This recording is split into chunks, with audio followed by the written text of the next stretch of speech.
This is the biotech century. There's a tremendous need for different people to learn more about biology, particularly genetics, to advance their careers. We have a tremendous need for educators, both K through 12 and also community colleges and elsewhere. We also know that increasingly science is needed in a number of fields that are in communication, writing, videography, etc. And I think having that background is very helpful in terms of whether it's understanding conservation or biomedicine. I think the great part about this master's is that it's very flexible and allows people to take the courses that help them to go in their area that they want to.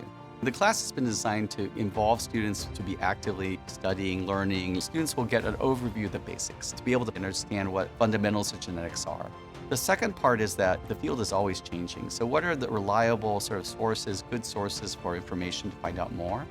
And the third part is problem solving. So basically, if you have a question, how do you solve that? How do you break it into pieces? How do you bring the pieces together? And that problem solving, if anything, is probably the most useful as this field continues to change. It's very useful to understand the world around us, but also increasingly as people enter into education, into communication, into biotechnology, into different fields, genetics is a fundamental field that biologists need to know. This is a tremendously exciting time for genetics and genomics. The industry will be what drives us in the 21st century, whether it's designer organisms that can make compounds more sustainably, whether it's things that might help mitigate the effects of climate change or environmental damage, whether it's new compounds or drugs or whatever it is, at some point genetics is there underlying everything that we're seeing around us.